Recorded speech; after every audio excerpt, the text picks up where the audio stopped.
We're always looking for simple, powerful solutions to complex problems.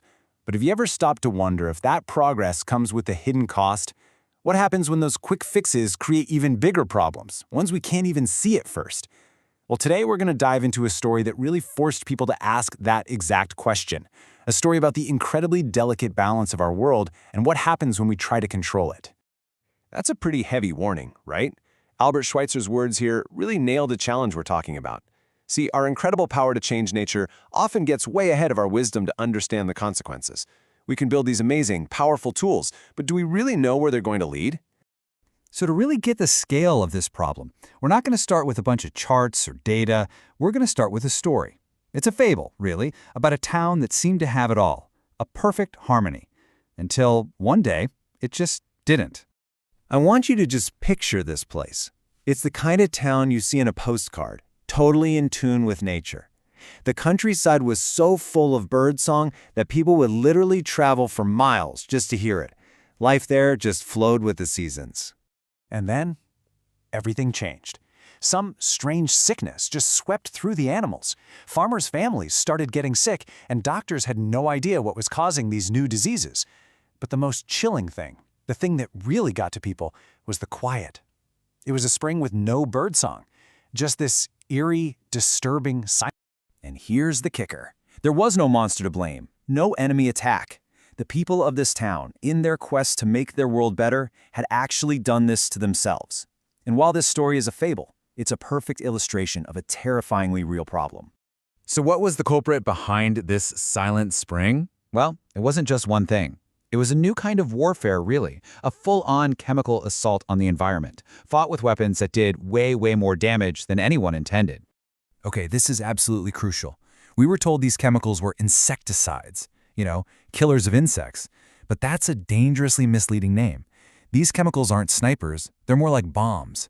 They don't just kill the one pest you're aiming at. In reality, they're biocides, killers of all life.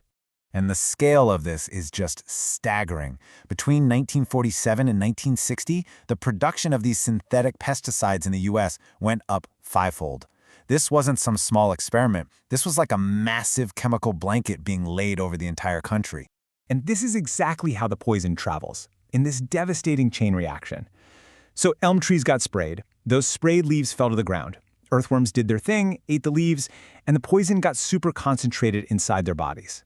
Then, the robins came back in the spring, ate their favorite food, and the poison that had built up in the worms killed them. They were never sprayed directly, but they died anyway. Now, you might be thinking this is just a sad story about wildlife. It's easy to think of this as something happening out there in nature. But the truth is, this chain of poisoning doesn't stop with the birds. It ends with us. Just let that sink in for a second. This is a massive shift in what it means to be human. Unlike every single generation before us, we now live our entire lives, from the moment we're conceived, in a world that's just saturated with these man-made chemicals. There's really no place left to go that's completely clean. And we're exposed to this stuff constantly, often in the very places we think of as safe.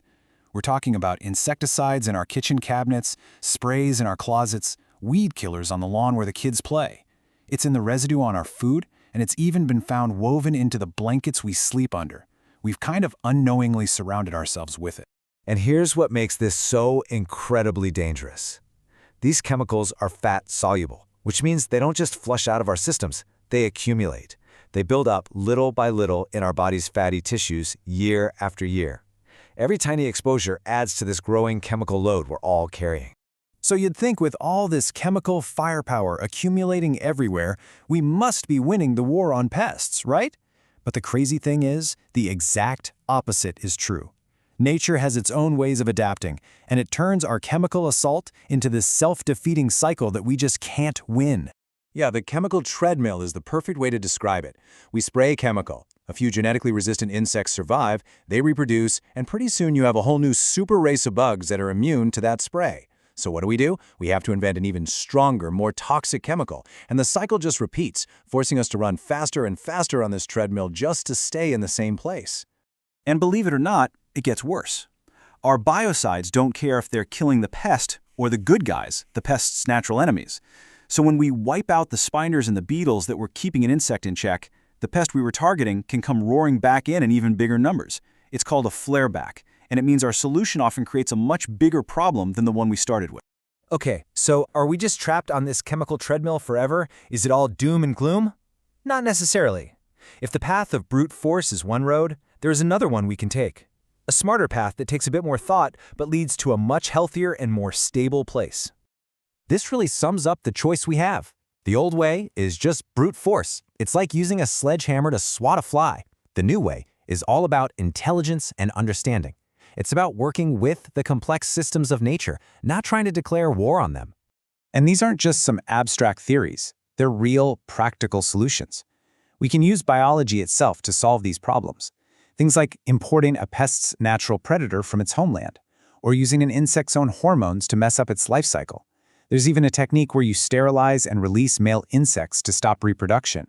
These are smart, targeted approaches that don't poison the whole world.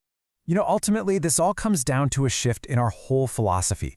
The very idea of controlling nature comes from this arrogant assumption that the world just exists for us, for our convenience. Taking that other road, the smarter road, requires some humility, a shift from trying to dominate nature to partnering with the complex web of life that actually sustains us. So let's just boil it down. What's the core problem here? Our brute force chemical approach has completely backfired.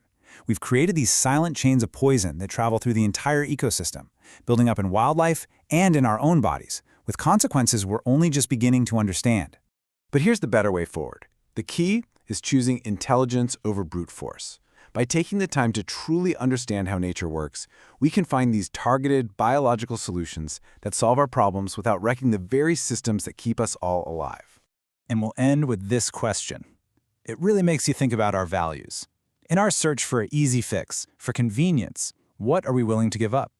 Is a perfectly sterile, silent world really what we're aiming for? It's a choice that we're all making, every day, whether we realize it or not. If you want to take action, move forward, and find more clients, you can book a free call with CT Marketing using the link below.